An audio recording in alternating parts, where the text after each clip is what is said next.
Assalamualaikum warahmatullahi wabarakatuh. Selamat datang kembali teman-teman. Pada kesempatan kali ini kita akan membahas terkait dengan Exploratory Data Analysis atau IDA. Nah, IDA ini adalah satu tahap awal yang sangat penting untuk kita bisa menganalisis dataset kita ya. Kita akan melihat berapa jumlah data kita, kemudian bagaimana bentuknya, apakah ada yang rusak atau yang hilang, atau yang duplikat, dan sebagainya. Jadi sebelum kita membuat model machine learning, kita pastikan dulu datanya itu semua bagus dan siap untuk diolah. Oke, di pertemuan yang sebelumnya, kita sudah menginstal beberapa library ya, ada 1-4 kalau nggak salah. Nah, ini teman-teman sekarang ditambahkan dulu, ada Seaborns dan ada Pykemans ya. Ditambahkan dan kemudian diinstal ulang seperti biasa dengan perintah pip install -r requirements.txt. Nah, ini tinggal diantar aja, nanti akan terinstall ulang semuanya. Oke, kalau sudah diinstal, sekarang kita, nah ini datasetnya, saya akan menggunakan dataset wine quality ya. Ini nanti akan saya lampirkan di bawah. Jadi kita akan melihat atau mengolah dataset wine ini ya, ada fixed acidity, ada volatile, citric acid, dan sebagainya. Nah, langkah pertama adalah kita membuat yang namanya file experiments.pynb. Enter. Ini adalah file Jupyter Notebooks ya, yang ada di VS Code. Nah, kemudian pilih ini, pilih kernelnya, kita pilih yang Python 3.10 ya, seperti yang sudah kita install. Oke, mungkin supaya lebih jelas saya tutup dulu kameranya ya. Oke. Nah, kemudian langkah pertama teman-teman ya, kita ini klik code, tambahkan code. Yang pertama kita pakai import pandas SPD. Jadi pandas ini digunakan untuk kita bisa mengolah data berupa tabel ya. Kemudian kita buat sebuah variabel baru, yaitu biasanya kita pakai df ya. Df sama dengan pd.read csv ya, kita pakai filenya csv dan namanya wine quality red.csv. Oke, kemudian kita kasih save ini artinya separate ya, kita pisahkan supaya dia bisa terbaca dengan baik ya. Kita lihat di f.head. Oke, kita lihat dulu. Oke, sudah terlihat ya di sini. Ini adalah dataset yang akan kita olah teman-teman. Oke, nah langkah pertama ya, kita melihat jumlah datanya dan tipe data ya, melihat jumlah data dan tipe data dari masing-masing fiturnya ya, masing-masing featurnya. Oke, dengan perintah df.info. Nah, oke, jadi langsung kita ketikkan df sama df.info ya, kemudian dieksekusi. Nah, di sini kita bisa melihat ya, di sini ada 1599 entries atau data ya. Kemudian di sini ada tipe data, dari masing-masing fitur ya. Jadi di sini ada fitur fixed acid ya, tipe datanya float, volatile juga float, dan sebagainya. Nah, teman-teman, yang harus diperhatikan adalah kita harus memastikan bahwa tipe data dari semua fitur itu sudah float atau integer. Ini berarti tipe datanya sudah angka semua ya. Jadi semua tipe data dari semua fitur harus berbentuk angka, yaitu boleh float atau integer ya. Itu syaratnya supaya bisa kita olah lebih lanjut ya, supaya kita bisa masukkan ke model machine learning kita ya. Oke, kalau sudah ini sudah bagus ya, kebetulan semua tipe data sudah bagus. Oke, berarti kita bisa lanjut. Yang kedua adalah kita bisa melihat yang namanya statistik ya, statistik deskriptif ya, atau di sini kita bisa mungkin deskriptif summary gitu ya, dari data kita dengan perintah df.describe ya. Oke, kita ketikkan df.describe ya, enter, shift enter ya teman-teman. Kalau mau meran ini, meran selnya bisa pakai ini ya, tinggal di run, atau bisa pakai shift enter, shift plus enter ya, itu sudah terrun sendiri. Nah, di sini teman-teman kita bisa melihat berbagai modalitas dari statistika dari masing-masing fiturnya. Ada count, ada min, rata-rata, std itu adalah standar deviasi, ada min, max, dan ada apa ini, desil atau persentil ya. Nah, ini kalau teman-teman mau melihat secara statistika. Oke. Kemudian kita lihat ya, yang ketiga, kita lihat apakah ada nilai kosong ya, apakah terdapat nilai kosong ya di dalam fitur ya. Jadi misalkan ada nilai ke 1001 misalkan ya, dari sebuah fitur yang kosong. Nah, jadi teman-teman, semua nilai di semua fitur itu harus terisi ya, supaya bisa dipelajari dengan baik oleh machine learning. Kalau ada yang kosong ya, nanti si machine learningnya akan belajar secara bias gitu ya. Dengan perintahnya adalah df.isNull, isNull.sum. Jadi kita melihat apakah ada nilai yang kosong di semua fiturnya ya. Langsung kita tuliskan isNull.sum. Oke, enter, shift enter. Oke, jadi semua kosong ya. Semua kosong ini artinya berarti tidak ada nilai kosong di semua fiturnya, berarti sudah bagus. Oke. Nah, kemudian teman-teman kita melihat ya, yang keempat kita melihat apakah terdapat data double atau duplikat ya, di dalam dataset kita. Nah, ini data yang double juga bisa menimbulkan bias ya teman-teman ya, bisa menimbulkan bias dalam atau ketika si model belajar dari datanya. Nah, perintahnya adalah df.duplicate. Nah, dan kita ketikkan df, di sini kasih dalam kurung dulu, df.duplicated. Oke. Shift enter. Nah, teman-teman, di sini ternyata ada 280 rows atau baris atau data yang terdapat nilai yang duplikat. Ini misalnya nih, ini 12 semua gitu ya.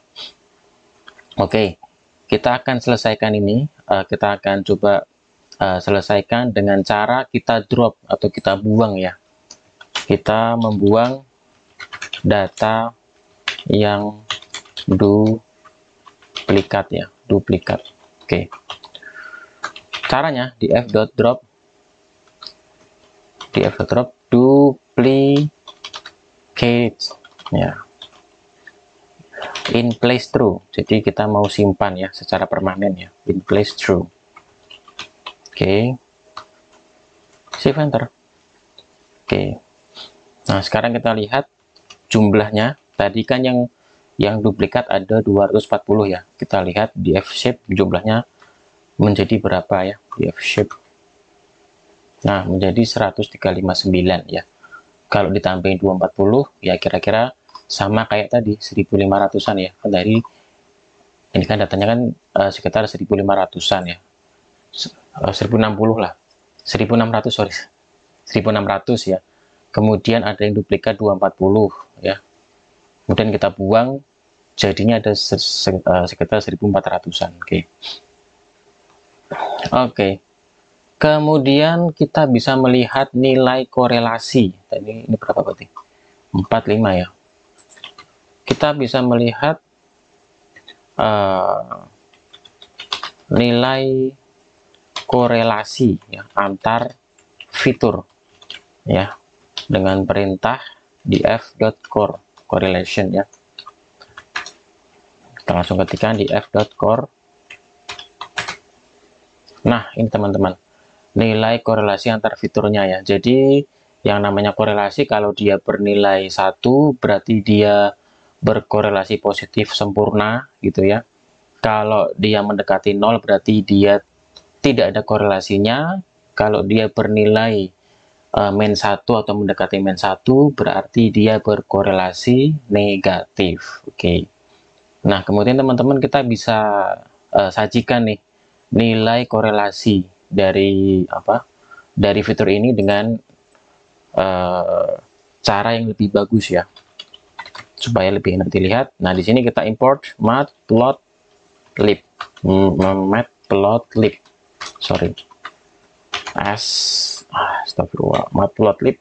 s.pyplot as plt. Nah, kemudian kita pakai ini Seaborn. Nah, Seaborn ini khusus untuk visualisasi gitu ya, gampangnya begitu. Kita ketikkan plt.figure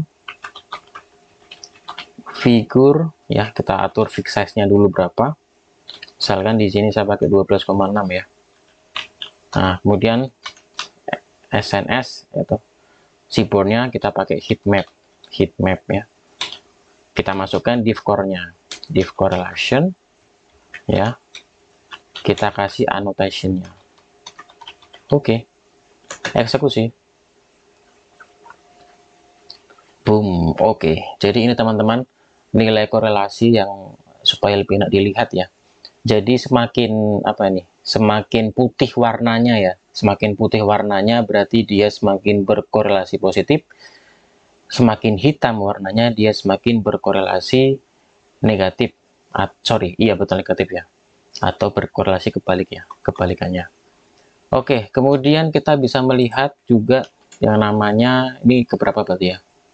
Ke-5, ke-6 berarti. Ke-6 kita bisa melihat imbalance dataset. Dataset ya, apakah jumlah datasetnya itu seimbang atau tidak gitu ya. Kita lihat di f-quality ya, dot value counts. Nah, kita melihat di sini fitur dari kualitasnya ya. Kenapa kita lihat fitur kualitasnya? Karena itu adalah target kita nanti gitu. Target kita nanti ya, atau yang sebagai variabel dependent atau y-nya ya. Kita lihat dulu. Atau dia juga bisa dibilang sebagai target kelasnya gitu ya. Nah, kita lihat dulu aja.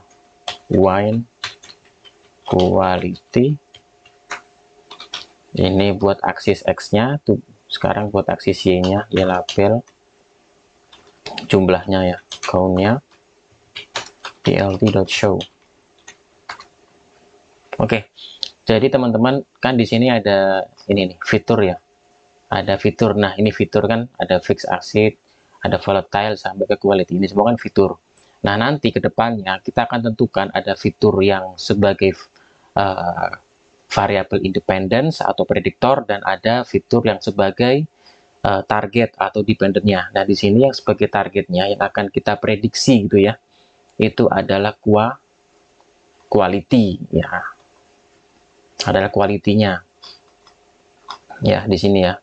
Ini kita jadikan, ini korelasinya. Ini.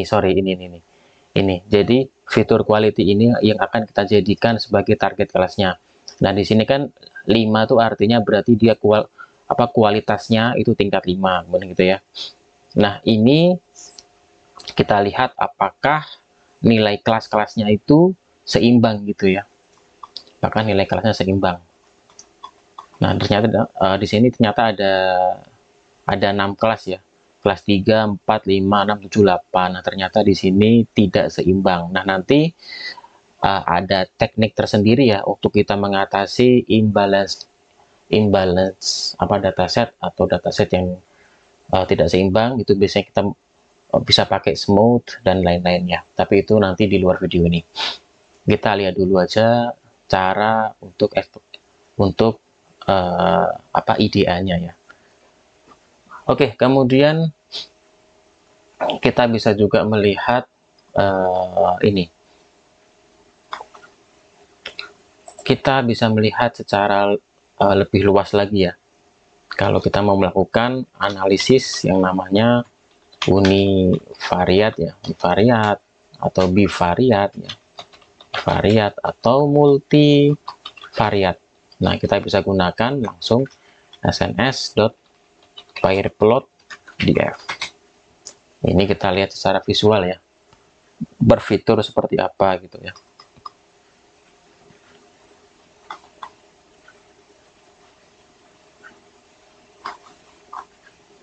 Agak lama karena memang berat ya, SNS itu Seaborn.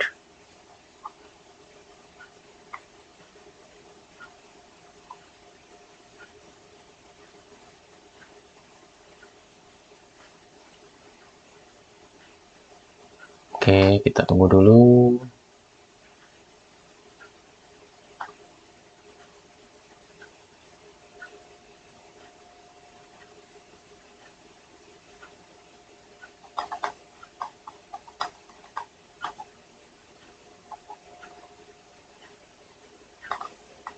Nah, ini teman-teman, sangat banyak ya. Oke, jadi ini digunakan untuk analisis univariat, kemudian bivariat dan multivariat. Kemudian kita juga bisa kita lihat lagi juga teman-teman.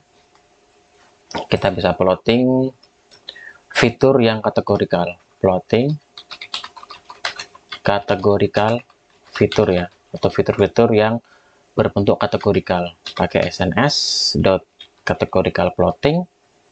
Kita ambil X-nya adalah quality, Y-nya coba kita misalkan alkohol gitu ya, alkohol. Kemudian data df, kainnya kita kasih box. Oke, kasih sama dengan box. Oke. Nah, ini kita bisa melihat kategorikal fitur berdasarkan fitur alkohol, misalnya gitu ya. Misalkan kita juga bisa melihat scatter plotnya ya, scatter plotnya ya, dengan cara sns.scatter plot ya, yang tadi ya, X-nya kita pakai alkohol, Y-nya misalkan kita pakai pH, Q-nya kita pakai quality.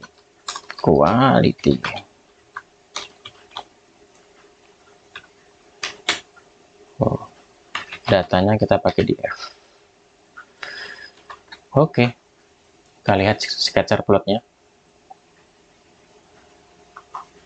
Apa ini? Alkohol, Y-nya pH, U quality, datanya df. Oke. Could not interpret value pH for Y. Does not appear in data. Oke. It's not problem teman-teman. Ini bisa digunakan sebagai pilihan saja ya sebenarnya ya. Sesuai dengan kebutuhan teman-teman ya. Jadi tidak semua tahap IDA ini perlu dilakukan. Jadi sesuai dengan kebutuhan teman-teman saja. Mungkin satu lagi ya, kita bisa melihat histogram plot ya, hisplot dari misalkan ini. Di sini misalkan ya, saya kasih tambahan for column in df. Ini pakai for ya. Kita bisa pakai dot histogram plot df column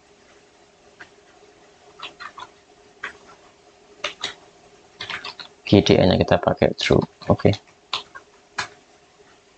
Mana ini. Nah, ini kita bisa melihat jumlah dari fitur fixed acidity ya, secara visualisasi seperti apa gitu ya. Oke, teman-teman, ini adalah salah satu bentuk exploratory data analysis yang paling dasar ya, paling dasar sekali. Jadi teman-teman, yang paling penting di sini adalah, yang saya tekankan di sini adalah yang pertama, pastikan tipe data dari semua fitur itu sudah berbentuk angka, yaitu bisa bertipe float atau bertipe integer. Kemudian pastikan juga tidak ada data yang kosong dan tidak ada data yang terduplikasi ya. Kalau ada silahkan dibuang saja. Begitu ya teman-teman ya. Oke teman-teman, saya kira demikian diskusi kita kali ini tentang exploratory data analysis. Saya ucapkan terima kasih atas waktunya. Sampai jumpa lagi di video berikutnya. Wassalamualaikum warahmatullahi wabarakatuh.